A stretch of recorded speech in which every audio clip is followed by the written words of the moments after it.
नवरात्रि के 9 दिन इन मंत्रों का करें जाप, माता रानी की बरसेगी कृपा और हो जाएंगे मालामाल। नवरात्रि में हर दिन माँ के अलग अलग रूपों का ध्यान करने से घर में खुशहाली और समृद्धि आती है। पहले दिन घट स्थापना से माँ की आराधना करके नवरात्रि शेष पर्व पर माता महारानी को प्रसन्न करने के लिए आप पूरी विधि विधान से माँ दुर्गा की पूजा अर्चना तो करते हैं, लेकिन क्या आप जानते हैं कि माता को प्रसन्न करने के लिए आपको क्या करना होगा? इस 9 दिन के पर्व में हर एक दिन माता के विशेष स्वरूप की उपासना होती है। नवरात्रि में मंत्र का जाप और ध्यान करने से माता खुश होकर आपको खुशहाल और समृद्धि का वरदान देती हैं। नवरात्रि में दुर्गा सप्तशती एवं श्रीमद् देवी भागवत पुराण का भी पाठ किया जाता है। पहले दिन घट स्थापना से मां की आराधना शुरू होकर 9वें दिन के बाद पूर्ण होती है। माता रानी को प्रसन्न करने के लिए आप इन मंत्रों का करें जाप। 1. पंडित मिश्रा ने मां के पहले दिन से 9वें दिन तक के लिए मंत्र के जाप और ध्यान करने के लिए अलग अलग दिन मंत्र और पूजा इस प्रकार से बताया है कि पहले दिन कन्या एवं धनु लग्न में अथवा अभिजिन मुहूर्त में घट स्थापना की जाएगी। पहले दिन मां दुर्गा के शैलपुत्री स्वरूप की उपासना की जाती है। मां दुर्गा की उपासना में दुर्गा सप्तशती का पाठ अत्यंत लोकप्रिय है। ये नवरात्रि में ही संपन्न हो जाता है। इसमें कुल 13 अध्याय होते हैं। नवरात्र में श्रीमद् देवी भागवत पुराण के पाठ का भी प्रचलन है। ये पुराण सभी पुराणों में अतिश्रेष्ठ होता है। माता शैलपुत्री के ध्यान एवं जपनीय मंत्र है ओम शैलपुत्री नमः। 2. दूसरे दिन मां दुर्गा के ब्रह्मचारिणी स्वरूप की उपासना की जाती है। प्रथम दिन की तरह दुर्गा सप्तशती का पाठ करें, साथ ही श्रीमद् देवी भागवत का पाठ एवं मां भगवती का ध्यान करने के उपरांत देवी भागवत के तृतीय स्कंद से चतुर्थ स्कंद के अष्टम अध्याय तक पाठ करना चाहिए।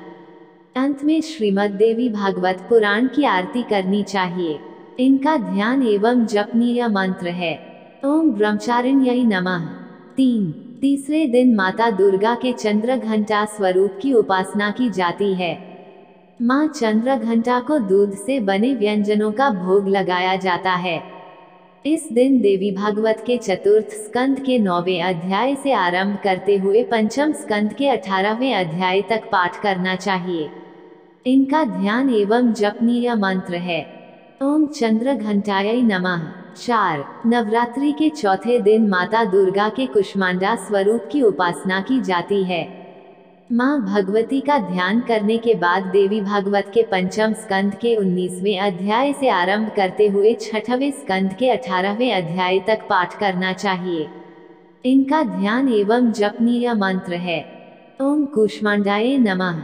5. पांचवें दिन मां स्कंद माता स्वरूप की उपासना की जाती है। देवी भागवत के 6ठे स्कंद के 19वें अध्याय से आरंभ करते हुए 7वें स्कंद के 18वें अध्याय तक पाठ करना चाहिए। अंत में मां भगवती की आरती करें। मां का ध्यान मंत्र है ओम स्कंदमात्रय नमः।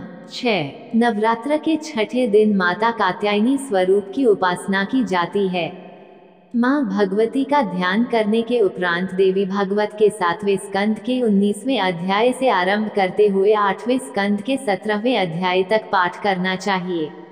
मां कात्यायनी के विशेष पूजन के लिए कुमकुम और हल्दी का अर्चन श्रेष्ठ बताया गया है। मां को दूध से बनी मिठाई जैसे पेड़े, खीर आदि का भोग लगाया जाता है। इनका ध्यान एवं जपनीय मंत्र है ओम कात्यायन्याय नमः। 7. नवरात्र के 7वें दिन मां दुर्गा के कालरात्रि स्वरूप की उपासना की जाती है।